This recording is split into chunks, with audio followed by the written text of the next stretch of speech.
Major funding for KPBS Evening Edition has been made possible in part by Bill Howe Family of Companies, providing San Diego with plumbing, heating, and air restoration, flood and remodeling services for over 40 years.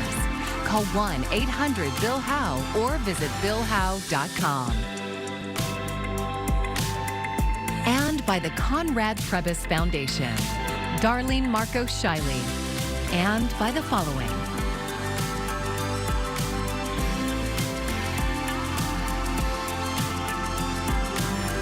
And by viewers like you. Thank you.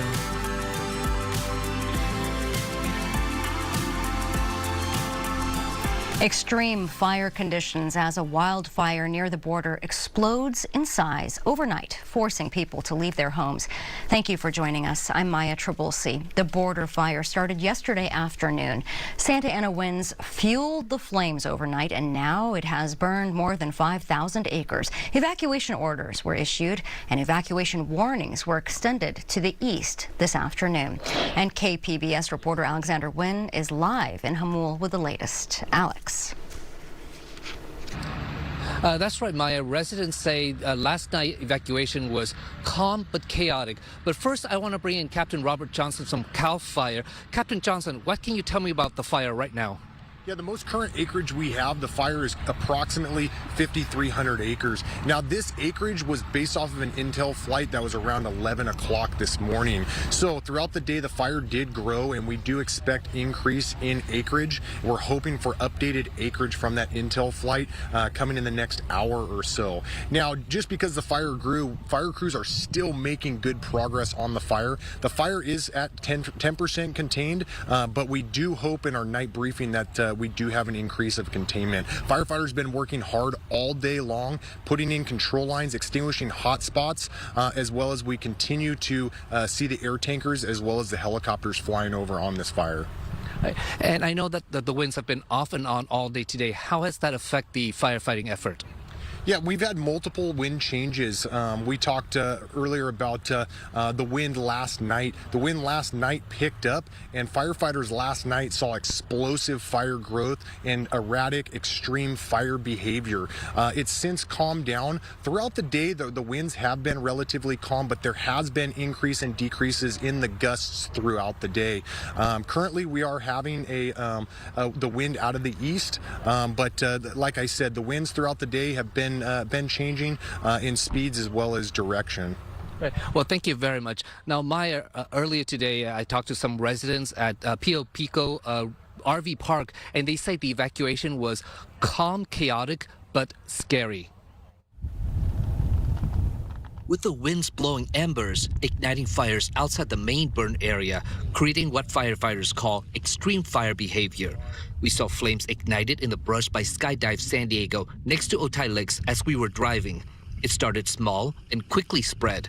The rocky terrain of the Otay Mountains is creating a challenge for crews to battle the flames. You can have rolling material, large rocks, so firefighters have to maintain situational awareness as they're hiking through the area. CAL FIRE Captain Robert Johnson says overnight the fire exploded, burning all the way to Otay Lakes from Knockout Junction where it started. That forced the evacuation of Pio Pico RV Park. You could look across and the whole hillside was on fire at that point. Patrick Brady is visiting from Eugene, Oregon. When he heard the evacuation order, he quickly woke up his neighbors to tell them to evacuate. At first they were mad because it was 3 o'clock in the morning and I'm waking them up. But they very quickly realized what was going on and understood. He and his wife went to this temporary evacuation center in the parking lot of this shopping center in Rancho San Diego. I'm not going to take no chances. I was really, really close, so I just pulled out. Ruben Corona decided to go closer to the lake. We found him parked on this side of Otay Lakes Road, right next to the lake. I hope everybody gets out and, takes care of their stuff, but on this side, everything's good. Now, back out here live, Ruben tells me that he doesn't think the fire will jump Otay Lake, so he's perfectly safe there.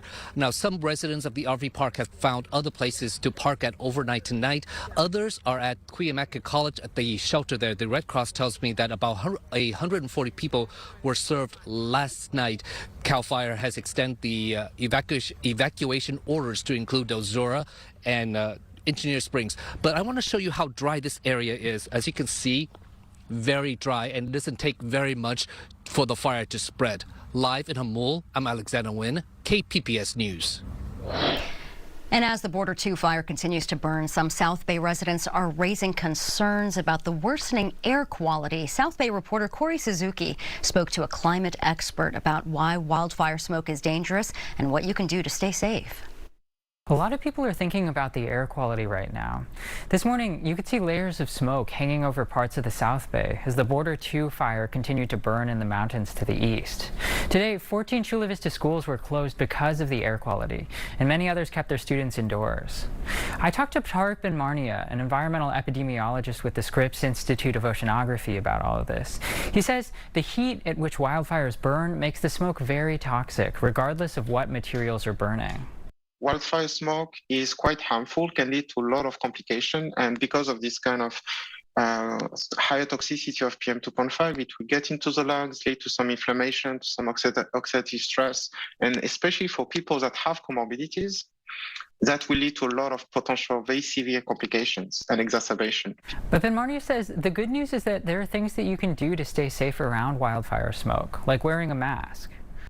Wearing an FFP2 mask, an F95 mask, which is what we've been using for the COVID, is going to be effective at reducing exposure to aerosols. Ben Marnia says you should limit your physical activity too. Turn on any at-home air filters if you have them, and monitor the local air quality using a website like Air Now. He also suggests using a sponge or wet cloth to mop up dust so it doesn't kick up smoke particles indoors. You can find more safety tips online at kpbs.org. In the newsroom, Corey Suzuki, KPBS News. About 500 Camp Pendleton Marines are among the 1,500 active duty troops deploying to the U.S.-Mexico border. KPBS military reporter Andrew Dyer says the mission is similar to a previous border deployment in 2018. 500 sailors and Marines from the Camp Pendleton-based 1 Marine Expeditionary Force are at the Imperial Beach Border Patrol Station today as part of the new military border deployment ordered by President Donald Trump. According to U.S. Northern Command, they'll support U.S. Customs and Border Protection on the ground and in the air. Active duty troops are barred by law from conducting domestic law enforcement, which limits them to a supporting role. According to the Pentagon, the 500 Marines had previously been on standby to assist with Southern California's wildfires. The deployment mirrors one Trump ordered during his first term, when he ordered 5,000 troops to the border just ahead of the 2018 midterm elections. The border mission is in its early stages, and Pentagon leaders indicate more troops could be mobilized soon. An official was not made available for questions. Andrew Dyer, KPBS News.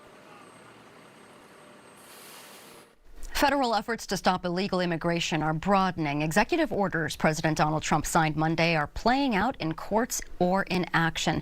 Now his administration is turning to federal agencies. Amy Kiley reports on some of their new policies.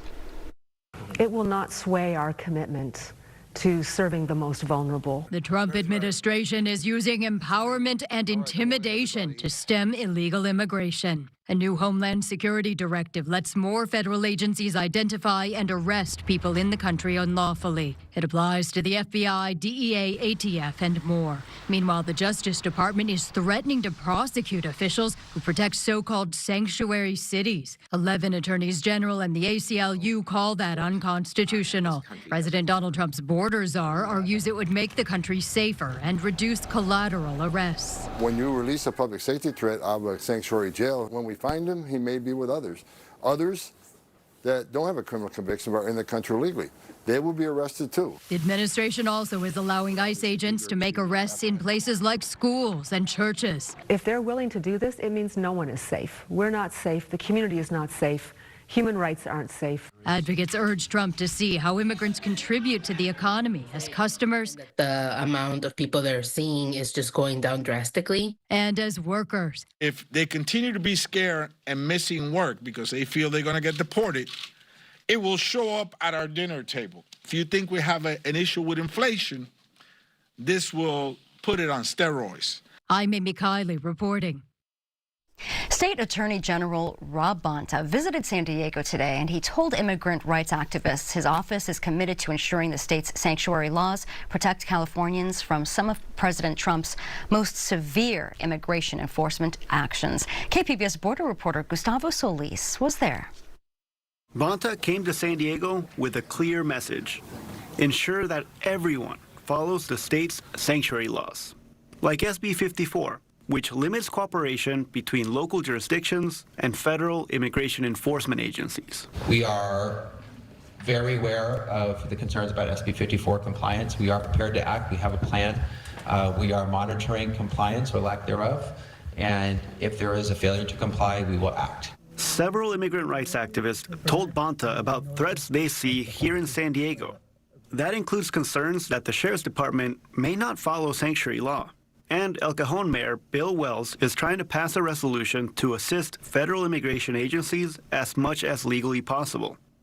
Carmen Chavez is with the Casa Cornelia Law Center. How will the compliance manifest itself from the Attorney General's office? Ian Ceruelo is chair of the San Diego Immigrant Rights Consortium.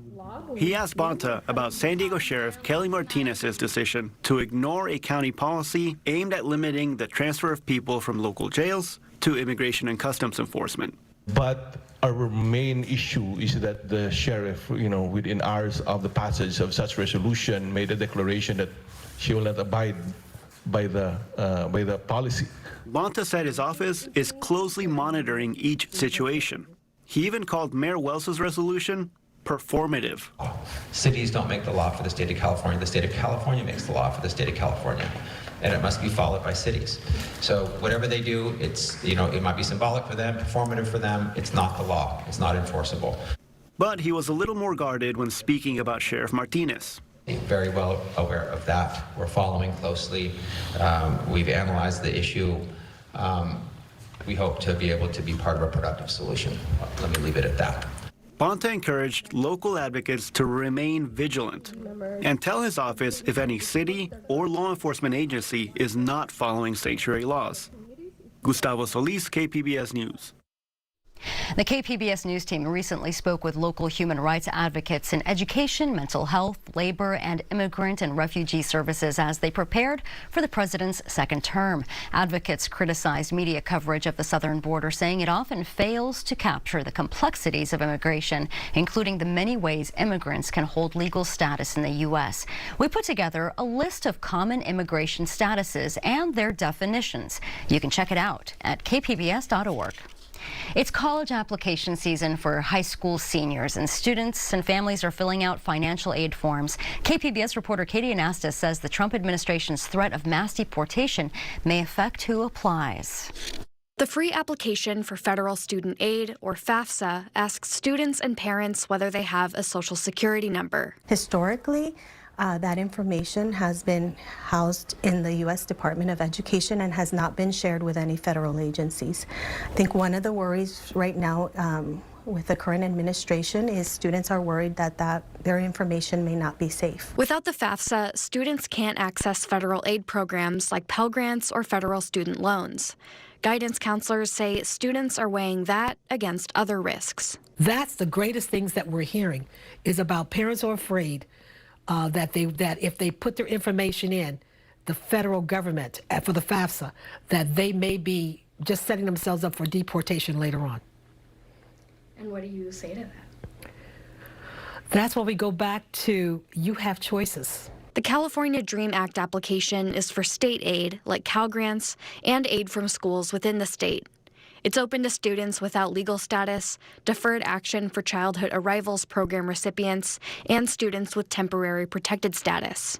The data isn't shared with the federal government. The California DREAM Act application is available this year for students who are from mixed status families.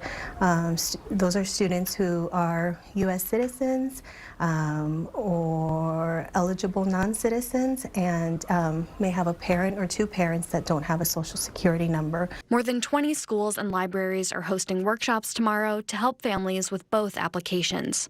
You can find the list online at kpbs.org. Katie Anastas, KPBS News. This month, the Defense Department settled a lawsuit brought by veterans forced out of the military under anti-LGBTQ+ policies. KPBS military and veterans reporter Andrew Dyer says the deal simplifies the process for those veterans to apply for discharge upgrades. It took more than a year, but in the waning days of the Biden administration, the Pentagon agreed to help tens of thousands of LGBTQ+ veterans fix their so-called bad paper discharges. The settlement is truly historic. Jocelyn Larkin is one of the attorneys who brought the lawsuit. LGBTQ+ people were barred from military service for decades until the ban was lifted in 2011. Last year, the Pentagon upgraded hundreds of discharges from the Don't Ask, Don't Tell era, but stopped short of those forced out before 1994. Larkin says these veterans deserve better. People were spying on them. There was a often very brutal process to basically out them and then discharge them. The settlement stopped short of the Pentagon proactively amending the discharges. Many of the veterans may be deceased or just not interested. She says by this summer, the Pentagon should have a process in place online for veterans to apply. We have ensured that it's as easy as possible for someone to make the request, but they do need to make the request. And one of the things that we'll be doing is a lot of outreach to both veterans groups, veteran advocates, and LGBT groups to ensure that people are aware of this opportunity. Larkin says the settlement won't be affected by the new Trump administration. During his first term, Donald Trump banned trans people from the military. Joe Biden rescinded that ban. It's unclear now whether it will return, but Larkin says they'll be ready. We will be vigilant because discrimination of any kind, particularly in the military, is unacceptable. More information on these discharge upgrades is online at justiceforlgbtqveterans.com. Andrew Dyer, KPBS News.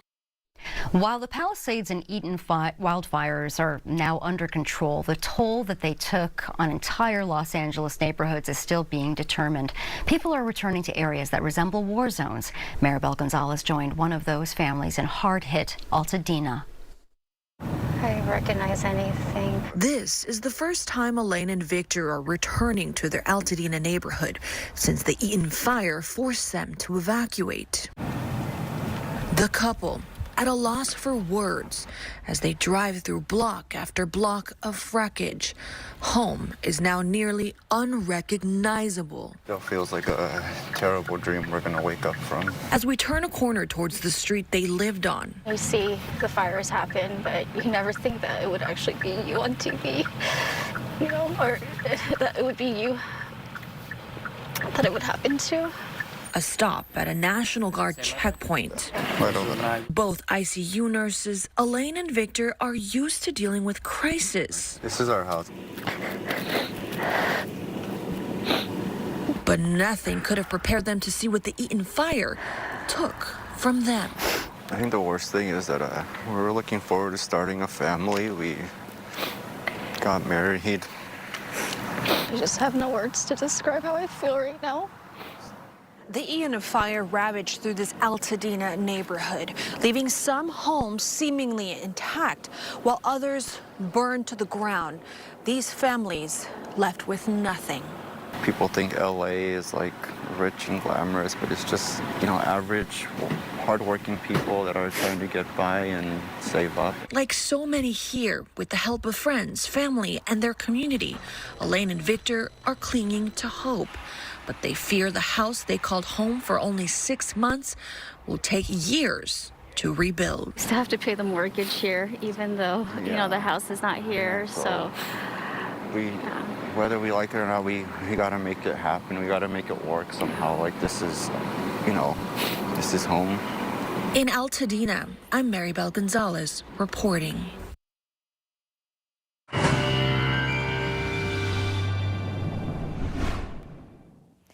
As we transition out of the fire risk for the week, we go into a pattern that is going to be very beneficial for us because it brings us the chance of some much needed rain, even some mountain snow for parts of the area for the weekend. So that's some great news, especially as you get above 5,000 feet. Rainfall beneficial too. We could be talking about in a few upslope locations up to an inch of rain. Onshore winds do raise the humidity already. We'll find that as we head through tonight, and then that cool air sticks around for us even behind this storm system.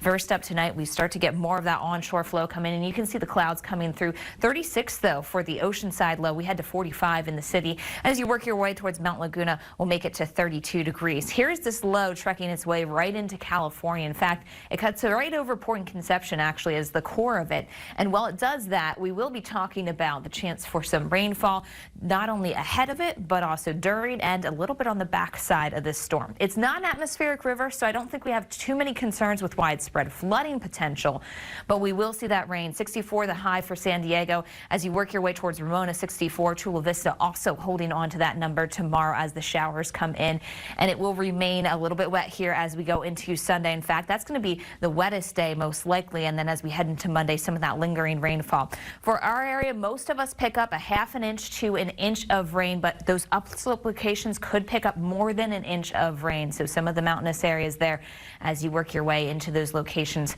pick up more moisture. For your days, Sunday, again, the wetter day of the two. Highs only in the lower 60s for the coast. We go to the 50s by Monday with the backside of this bringing some showers. We're going to be in the 50s for inland communities too. We don't quite make it to the 60s as we head through Sunday and Monday. So it is a very cool pattern here for us as we add in that chance of rain. Heaviest rain starts Saturday night into Sunday. For the mountains, it will be snowfall here, especially as you get above 5,000 feet. That's going to be the greatest snowfall potential with 1 to 2 inches. And for the desert communities, the rain comes in on Sunday. Temperatures holding on to the 60s for the week ahead. For KPBS News, I'm meteorologist Melissa Constanzer. An update now on the Border 2 fire burning in the Otay Mountain Wilderness. It started yesterday afternoon but exploded overnight to over 5,000 acres. Evacuation orders were issued in the middle of the night. This afternoon, CAL FIRE expanded evacuation warnings. Fire officials now say that the Delzora and Engineer Springs, along with some neighborhoods at the eastern edge of Chula Vista, should be prepared to evacuate if conditions change. The 35th annual San Diego International Jewish Film Festival kicks off on Monday with more than 24 feature films. KPBS cinema junkie Beth Accomando has this preview.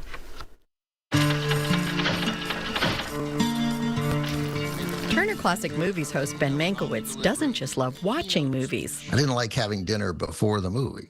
I always wanted to have dinner after the movie because you want to talk about the movie. Even if you didn't like it, you want to talk about the movie. So it's fitting that he's delivering the keynote speech at the San Diego International Jewish Film Festival, a place where discussing films is just as important as watching them. Festivals do a tremendous service in putting people in front of theaters and I think reminding people of the value of that shared experience. This gets movies that wouldn't otherwise to be seen, and then these talks that sort of put things in context. Putting the life of one artist into context is at the heart of the documentary, The True Story of Tamara de Lempicka and the Art of Survival. Filmmaker Julie Rubio spent years chasing the story of this stunning Art Deco artist, first attempting a narrative film before deciding to make a documentary. There was just nothing better than to be in lockdown with Lempicka and her beautiful artwork and really trying to dig in and figure out her true story. And that's when I uncovered these groundbreaking documents that hid details of her real name, which was Tamara Rose Horowitz, and just really started to gather the truth. The documentary uncovers those truths while celebrating Lempicka's bold, innovative art. She invented her own style, and so as she said, in a whole room full of paintings, you can immediately recognize mine. Her art captures beauty, but it also captures that horrific war times and her remarkable will to survive and reinvent herself, you know? She was living in a world that wanted her gone because she was Jewish, because she was a woman. She was other, and she was celebrating that she was other. Another stunning documentary screening at the festival is Ain't No Back to a Merry-Go-Round, which takes a look at a 1960 protest to integrate the Glen Echo amusement park. Oh, we were dying to get in there. I really wanted to ride on the carousel. Why couldn't we go and have fun like everybody else? The Holocaust radicalized me. The fight for civil rights is much my fight as it is theirs. That was the first time I had any social contact with a white person. Finding archival material for the film was challenging because the significance of the protest wasn't recognized at the time. Filmmaker Ilana Trackman explained how one interviewee called her with a discovery. She had found a little yellow Kodachrome box that was labeled Glen Echo 1960. She asked me if I wanted it, and I understood that I was looking at the protest. That footage then synced up with an audio recording she had found earlier between a security guard and a protester. Ask your race. My race, I belong to the human race. All right. This park is segregated. I don't understand what you mean. Well, it's strictly for white people. Strictly for white persons? That the piece of audio that I had where that conversation is taking place was filmed by this woman's father. You know, it's incredible. And these two pieces, these two assets, this audio recording and this film footage were separated by like 3,000 miles for 60 years. And it was just because of incredible luck and perseverance that, you know, I was able to marry them and, you know, and they're here for posterity. Both documentaries highlight not just amazing stories, but the dogged persistence of the filmmakers to uncover incredible material. These are just two of more than 24 films worth watching and discussing at this year's San Diego International Jewish Film Festival. Beth Accomando, KPBS News. And also be sure to join us tonight for KPBS News This Week, where we revisit the most impactful and intriguing original reporting of the week. This Week airs every Friday at 8:30 right here on KPBS. You can find tonight's stories on our website, kpbs.org. Thank you so much for joining us. I'm Maya Trabulsi. Have a great evening. Major funding for KPBS Evening Edition has been made possible in part by Bill Howe Family of Companies, providing San Diego with plumbing, heating, and air restoration, flood and remodeling services for over 40 years. Call 1-800-BILL-HOWE or visit billhowe.com. And by the Conrad Prebys Foundation, Darlene Marcos Shiley, and by the following: